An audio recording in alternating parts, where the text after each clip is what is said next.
Hey guys, welcome back. And today we're going to be talking about Acqua Di Gio Elixir. Now this fragrance came out in early 2025. Something about this fragrance that really caught my attention was obviously the name Elixir.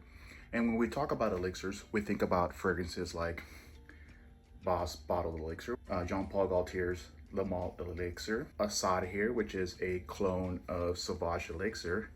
And recently, we've had Bad Boy even come out with an elixir, which is a fragrance that I'm about to review here soon. So when you think about elixir, we think about fragrances that are super strong. They get everybody's attention. But when it comes to Acqua Di Gio, to me, that is not the case. And let me explain. At first, when I tried Acqua Di Gio elixir, I thought it was kind of closer to Acqua Di Gio Parfum. If you watch my first impressions, you could see that I thought it was closer to that. But after wearing it and using it for 2 weeks, I've come to the conclusion that it's actually closer to Profundo and a little bit of YSL La Nuit de l'Homme. So when you try Acqua Di Gio for the first time, if you've never tried it, you're gonna know that it is a unique fragrance, a unique marine aquatic fragrance. To me, the first time I've ever tried Acqua Di Gio, or I smell it on someone else, it kind of gave me an off-putting, kind of eggy smell to it. This was like early 2000s, whenever this fragrance was in its all glory. So whenever Profundo came out, I tried this and that kind of went away. I didn't really get that egginess and that nastiness. And then I gave Parfum a try and I liked it too. Something that I really like about the elixir though, it's that it is an Acqua Di Gio fragrance, but it also has a hint of something else. And I think that works to its strength rather than to a weakness. And that is something that a lot of people on YouTube have been commenting on this fragrance, that it is kind of redundant, which I don't agree with. Let's go over the notes first. So we could talk about the notes and what I think about them. It says that the aquatic notes, citrus, ozonic, woody, fresh, spicy, leather, patchouli, aromatic, earthy, and green. And this is according to Fragrantica. And then Alberto Morillas is the creator of this fragrance, so I could see that. Yes, there is some of that Alberto Morillas in there. And then in top notes is bergamot, green mandarin, nutmeg, and then middle notes we have violet leaf, water notes, which is the aquatic, and then we have leather, patchouli, vetiver, and lavendin, or labidum, however you spell that.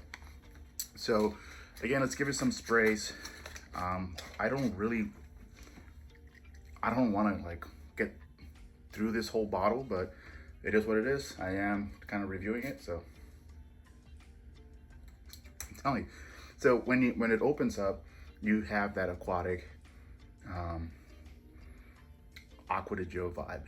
It smells like Acqua Di Gio, but then it kind of changes. It morphs instantly, and it becomes its own thing.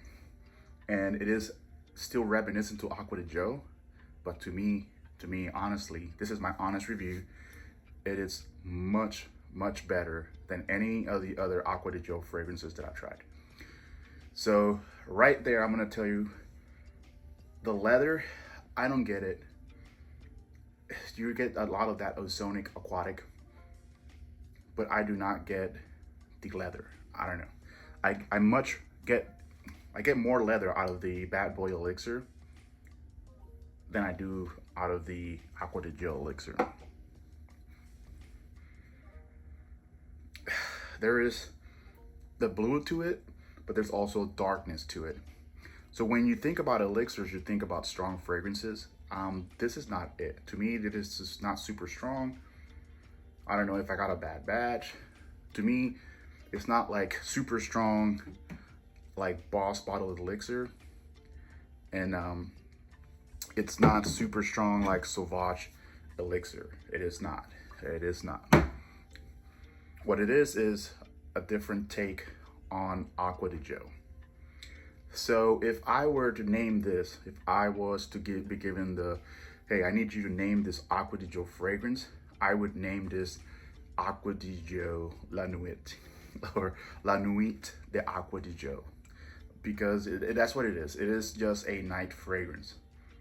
It is in the, whoops, it is in the kind of like spectrum of La Nuit de Parfum, and it is in the spectrum of, like I said, La Nuit de L'Homme when it comes to that night fragrance. With this though, it's just sweet. This is dark. This is not like sweet, but it's what I'm saying is that it is kind of like in that realm. I would say more closer to this guy. So imagine the sweetness out of the Nuit Nuit, but take away that and add Acqua Di Gio. That's what I think. I mean, my nose might be not that great as of recently, but I think that's what this is. This is a good night Acqua Di Gio. Is it good for summer? Yes. So out of my ratings, I always give a rating to my fragrances. One of the fragrances that I really rated high has been Le Male Elixir, because to me it is just the best thing you could get. Like if you're trying to get your first fragrance, just try Le Male Elixir. That one I've rated a 9.5. This one I'm gonna have to rate the same. So to me, I haven't really found a 10 out of 10 fragrance, but after using it for 2 weeks, I think that Acqua Di Gio Elixir deserves that 9.5 for my ratings. The reason it's not a 10 is simply this: it's too expensive for the size. If you were to go on Armani, I think right now as of this video, they have it at 130, and some discounters have it for less. I bought this for around 100 at Sabina. So I think at 100, it kind of falls into Parfum, and I'd rather have this than the Parfum, but it's just too much money. And if you really want to get your bang for your money, or like however you call that, I would go with the Profundo line. It's still good. It's not as good as this, but you get a lot more for your money. So that is my take. I'm trying to make this video quick. Let me know, guys, what you guys have tried. Out of the top notes, or the notes that I get from this, I do get the violet leaf, I do get the water, and I do get the bergamot. So citrusy, a la Acqua Di Gio, but I do get more of that dark aspect. And honestly, I don't know if that dark aspect is the leather, but I don't get the leather as I would get it on the Bad Boy Elixir, which I'm gonna make a video of this right after this one, which if you wanna see this video, it's gonna come up soon. This one should be out here within a couple of days. Anyways, guys, thank you for watching. If you feel the same way I do, let me know in the comment section what you guys think about Acqua Di Gio Elixir. To me, it is not worth it at the retail price. Anything lower than 100 is fine, or 100. Comment down below what you guys think. Like the video, subscribe to the channel if you like. Like always, I am not sponsored by any company or no one. These are my own opinions.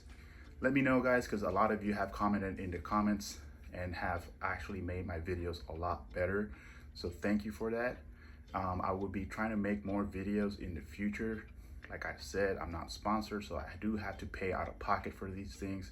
So please bear with me as I try to give you my honest opinion on these fragrances, because they're getting super expensive and I don't want you guys to be paying too much money for something that is not worth it. Again, see you guys on the next video. Don't forget to like, subscribe. Catch you on the next one.